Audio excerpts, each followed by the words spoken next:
Yo, kita sekarang akan membahas apa itu uang dan apa itu mata uang. So, let's go.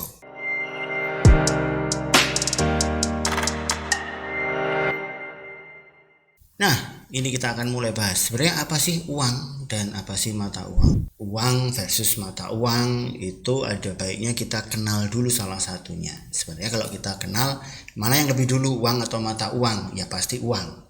Uang diambil dari katanya sih money, French lah yang artinya koin.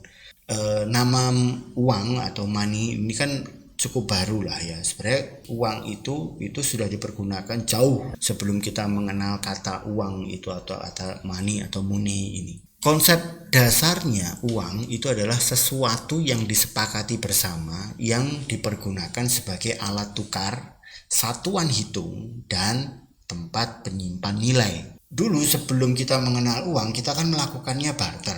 Sapi ditukar jagung gitu kan. Nah, ada momen-momen di mana ya susah. Ada orang bawa nih satu sapi mau tak tukar jagung. Oh, kalau satu sapi dapat sekitar mungkin segunung jagung. Tapi kalau saya nggak butuh segunung jagung, saya cuma butuh jagungnya mungkin segenggam gini. Dan saya cuma bawa sapi, masa iya terus sapinya tak potong ekornya tok gitu atau kakinya, kan susah. Maka dibutuhkan sesuatu yang bisa untuk alat tukar. Kemudian itu bisa dipergunakan sebagai satuan hitung yang lain. Entah itu dibagi, entah itu ditambah gitu kan. Sebelum sapi itu ditukar jagung, mendingan sapi ditukar koin. Bahwa satu sapi punya nilai 100 koin. Satu jagung punya nilai 1 koin. Oh, berarti daripada saya motong sapi saya untuk saya tukar 1 jagung, mendingan saya tukar dulu sapi saya menjadi 100 koin, kemudian 1 koin saya tukarkan menjadi 1 jagung. Udah sesimpel itu. Dan itu juga harus punya fungsi menyimpan nilai. Misalkan sapi tadi saya tukar koin dapat 100. Jangan sampai kemudian saya bawa 100 koin, kemudian seminggu kemudian saya mau beli sapi lagi, ternyata ini koinmu nggak bisa buat beli sapi atau koinmu nggak ada yang mau di sini. Ya ini menjadi bukan karakteristik uang. Oleh karena itu semakin hari semakin kesini semakin ada aturan yang disepakati bersama bagaimana uang ini bisa disebut uang. Dari definisi apa itu uang, maka muncullah kemudian karakteristik uang supaya dia layak disebut uang. Oke, kita ambil contoh adalah koin emas yang kecil mungkin. Ya, satu sapi itu harganya 100 koin emas tadi. Dalam karakteristik uang, apakah emas tadi bisa menjadi uang atau belum? Nah, kita cobakan. Durability maksudnya adalah dia durable, kuat, awet, tidak mudah rusak. Bagaimana dengan koin emas? Oh, oke, dia kuat. Oke, awet-awet, tidak mudah rusak dan berubah. Ya, dia tidak korosif, dia tidak karatan. Oke, berarti dia masuk nih di nomor 1. Portability, mudah dibawa, dipindahkan dan ditransfer. Iya enggak? Iya juga, karena kalau dibandingkan dengan saya bawa sapi, mungkin koin emas kecil ini jauh lebih mudah dibawa. Jadi masuk ya koin emas. Kemudian divisibility ini apa? Mudah untuk dibagi atau dipecah-pecah. Konteksnya kayak contohnya sapi tadi. Sapi mau ditukar sama jagung, susah mau saya potong ekornya tok. Tapi kalau itu saya tukarkan dulu menjadi koin emas, saya dapat 100 koin emas, kemudian jagung itu secara unit itu equal dengan 1 koin emas, berarti 100 koin bisa saya bagi menjadi 1 koin untuk saya tukarkan menjadi 1 buah jagung. Jadi lebih mudah daripada sapi, daripada jagung. Masuk ya koin. Kemudian uniformity, uniform, seragam, itu punya bentuk, karakter, dan nilai yang sama. Misalkan gini, 1 gram koin emas dengan 1 gram koin emas yang lain itu punya nilai yang sama. Bentuknya sama, karakternya sama, nilainya sama. Bagaimana dengan acceptability? Diterima dan diakui secara luas. Tergantung dari knowledge, dari pengetahuan. Awal-awal dulu ya mungkin susah untuk menerima koin emas. Zaman semakin berkembang, bahwa kemudian ternyata benar banyak yang menggunakan emas di situ sebagai sesuatu yang berharga. Maka kemudian semakin lama koin emas semakin diterima. Jadi masuk nih acceptability-nya. Terus bagaimana dengan limited supply? Ya, susah dapat emas itu. Tidak semua tempat itu punya emas. Sehingga supply-nya menjadi limit. Nah, ketika menjadi limit, fungsi utamanya store of value ini terpenuhi syaratnya. Uang punya karakteristik yang seperti ini, dan contoh yang paling real adalah logam berharga, emas. Ini memang sudah bisa dikategorikan sebagai uang. Lalu bagaimana dengan mata uang?